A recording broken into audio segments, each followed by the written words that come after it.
Sadly, today, different European beaches are stormed by different dangerous ideologies.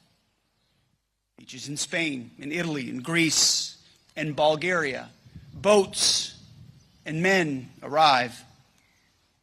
When will European capitals do something about that invasion?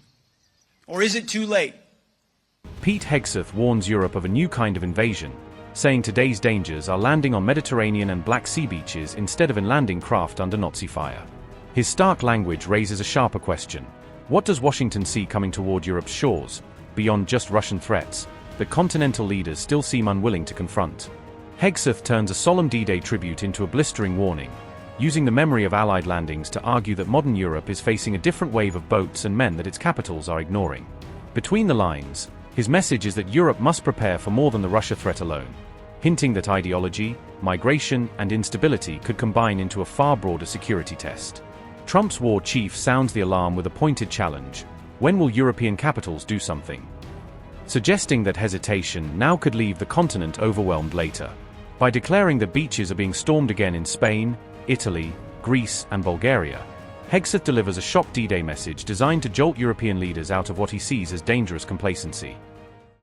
We remain ever grateful to the French government, our ally for 250 years, for dedicating this land to our fallen. For every American who visits, it is uniquely stirring to see the Stars and Stripes proudly flying here in eternal vigil over the thousands of crosses and stars. As a former superintendent of this cemetery once said, looking over the graves, there they are, still serving their country. 82 years ago today, the survival of Western civilization hung in the balance. Dark forces had swept across Europe. America will lead, and we must. But capable allies must be right there with us, shoulder to shoulder, in the breach, when it matters. In the years since these beaches, much of the West, in some places, in some quarters, and in some capitals, grew comfortable. We forgot that freedom is not free. We forgot that peace is not wished into being. It is bought with purpose, with honor, and with strength. The men who landed on these beaches knew this. The question we ask ourselves is, do we? It's past time we remember what they knew. Their legacy demands far more than quiet reflection. It requires our active vigilance. Sadly, today, different European beaches are stormed by different dangerous ideologies. Beaches in Spain, in Italy, in Greece, and Bulgaria, boats and men arrive. When will European capitals do something about that invasion? Or is it too late? I pray not, and I believe not. The men who fought and died here restored freedom to Europe. That freedom must be maintained by this generation of leaders and warfighters, or what they fought for was merely temporary. We stand by our allies, and we expect our allies capable and ready to stand alongside us. The heroes of 1944 did that, and may we.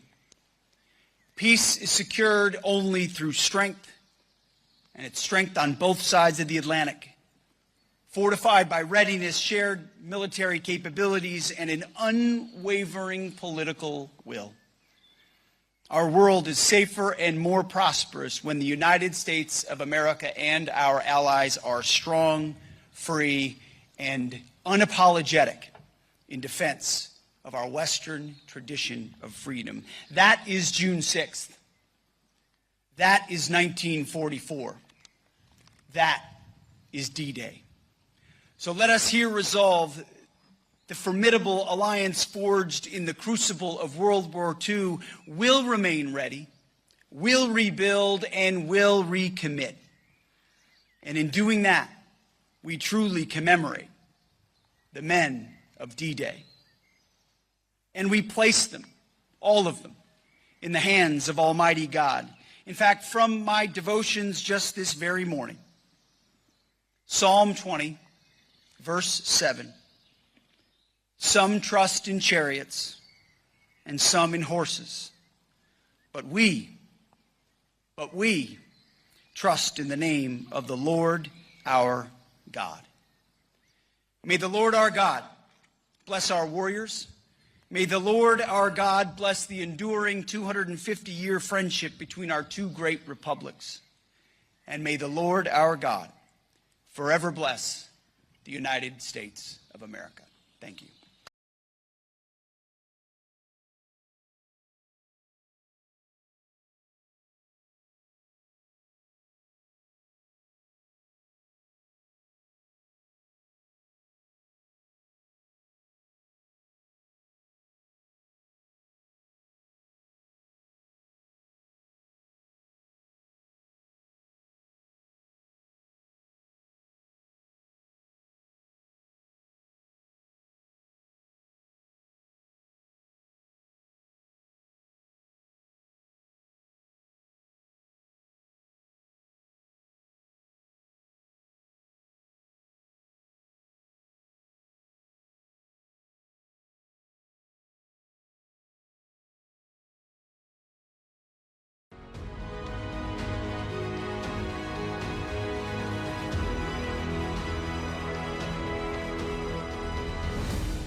$25 crore गरीब गरीबी को परास्त करके बाहर निकले।